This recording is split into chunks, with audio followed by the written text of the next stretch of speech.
My TikToks edited together. Follow me. TikTok at Gemma Brown 8, spelled with a J. Twitter at Gemma Brown, again spelled with a J.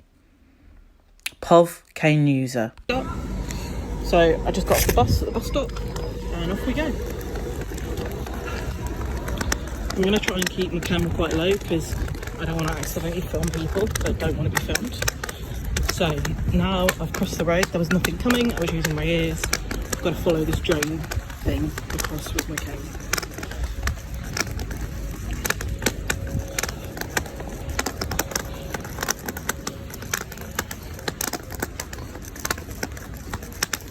Now here is where it gets tricky because it's hard to tell what is road and what is pavement. There isn't really anything to tell me apart from these posts which I've just found, and that this pavement is kind of bumpy and this road bit is smooth. So that's all I've got to go on. It's really dangerous.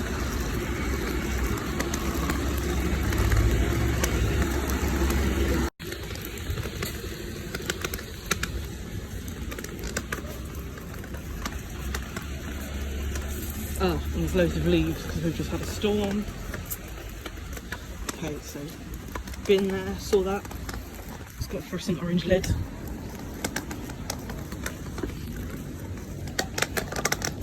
Okay, this is like a driveway.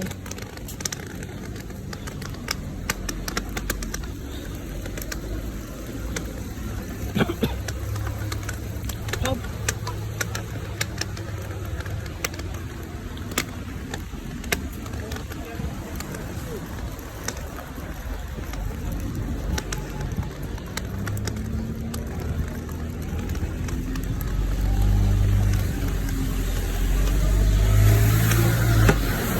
That's new.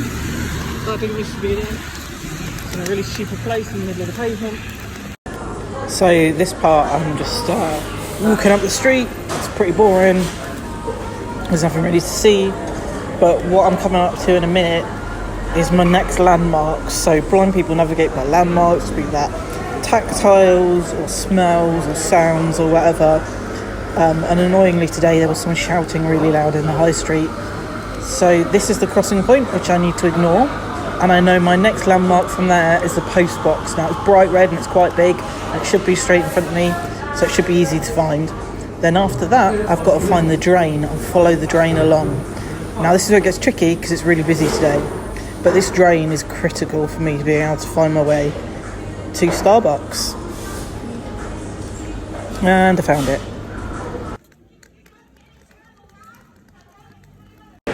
So for this part I've got rid of some of the original audio because there was someone shouting in the street. But I'm essentially trying to follow the drain, and it's called shorelining with a cane, and basically it's something that you find with your cane that's straight line, and you use it to keep yourself straight and know that you're going in the right direction.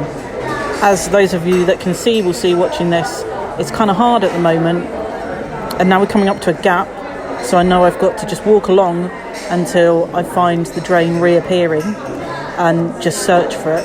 It's kind of hard because there's loads of people, and I know that I'm nearly there, so I'm getting ready to celebrate, and we're getting there at the end of this next drain. I know that Starbucks is slightly ahead of me, diagonally to my left, sort of 10 o'clock-ish on a clock face.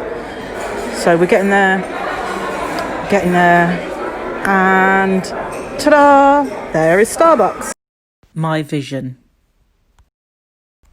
Hey, so Emily C has asked, what kind of light can I see?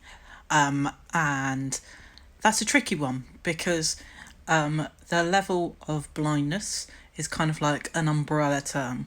So in the US, I would be legally blind. In the UK, I'm registered blind, but that's a bit of an outdated term. But the term kind of next to that is severely sight impaired. So I actually have quite a lot of vision. I've got no vision in this eye, and then I've got like a visual field of 5 to 10% in this eye. But then it gets really complicated, all right? I'm trying to talk really fast. My vision changes. So if I'm out in the sun, or if I'm out in the dark or nearly dark, my vision drops, and my cornea also fills with fluid if it's exposed to UV light. So My vision changes all the time, and I'm going to make another video explaining what field of... Part 2 of what I can see, which is a response to a question. So, I mentioned before that part of my selection of eye conditions is having a reduced field of vision, and I tried to simulate this using the fisheye filter. It's not really working, but you can kind of get the idea that when I'm looking at something, I cannot see the picture around the edges. So you can't see what I'm doing with my hand right now. I could be doing anything. Similarly, you can't see my bookshelf. But the problem with this is my visual field is actually kind of smaller than this. How do I find specific shops? Well, it's a bit niche, and the reason why I've chosen this multicoloured filter, I have a little bit of vision, so I use colours and lights. So, for example, I know that Starbucks has like kind of dark tinted windows, and it comes straight after a gap where there are no shops, as it's the entrance to a shopping centre. So I know that when I run out of shops and I can't see shops anymore, the next one is Starbucks, because it's dark and it's got a massive green sign. I can see colour, so that helps. But also using my ears, so you can hear Starbucks because you can hear the cups normally. If I'm going somewhere new, I use an app called Blindness, and it directs me to where I'm going. It's great. How to help. So I've been asked how you would go about approaching someone with a cane, and it's really simple. Don't touch them. Definitely don't touch them. Just say hi. Ask if they need any help. One thing to be aware of, if the cane has red and white stripes, they have a hearing impairment as well as visual impairment. So in that case, my advice would be ask louder. But definitely no touching, no grabbing, no pulling. It's assault at the end of the day. If I see someone walking down the street with a cane, should I offer to help them? Quick answer, no. If they're walking down the street and everything's fine, they probably know where they're going, you're all good. If you see someone stood holding their cane completely vertically like this, or even like this, or like this, or like this, particularly if they're near a road, they are trying to get help. And what I will actually do in that situation is just ask for help, anyone that's passing by. But generally speaking, if a cane is vertical, someone's trying to signal that they need help. But not many people know that, so I just ask. How to tell if someone with a guide dog needs help.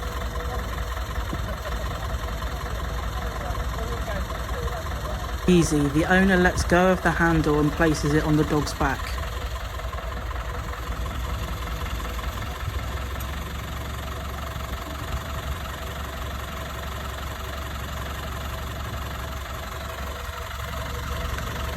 Do you need some help? Yes, please. Cool. Would you like to take my arm? I'll come around the other side of the dog. Thank you. Technology. How do I read? Well, exactly the same as you, just a lot bigger. I can't read Braille. Here's an example of the font I use on my Kindle. So this is the font I use on my Kindle. It's basically as big as it'll go. This is a Kindle Paperwhite 2019. It would be easier if I had a Kindle Oasis just for the bigger screen, but they're mega expensive. But I read an awful lot. Now, I'm slightly slower at reading because I have a condition called nystagmus, which means it's difficult for me to control the movement of my eyes some of the time. So scanning across the page, I'm a little bit slower, and also I have to turn the page more because the font I'm using is so big.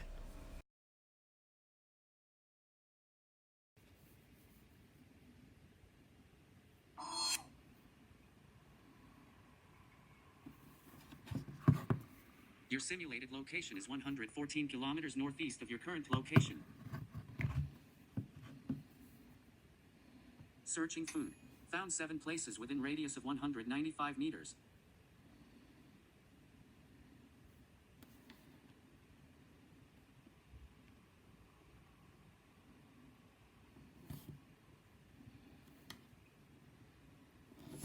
Daddy's Old Street, Unit C211 Old Street, London is selected as a destination.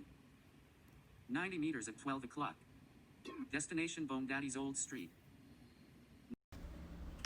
So, I had another question about how I read comments on TikTok. Well, this is how I use my phone. I hold it really close to my face and I use really, really big font. Sometimes though, I use something called VoiceOver. I'm going to have to get creative to show you a video of that because I don't really have the setup. But basically, it reads everything out on screen. This is a font I use most of the time. Occasionally, I'll do something and I need to bump it up. Question specifically about how I make TikToks. Well, I point my phone and hope for the best. Guide dog hobbies. This was Vivi 5 minutes later.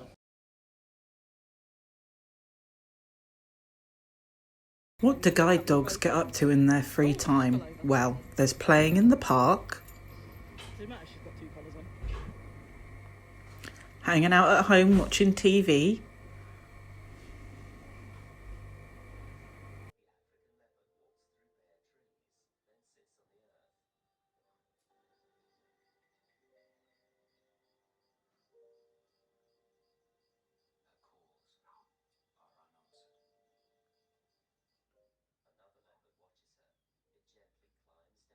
and lots of snoozing, especially in the sun.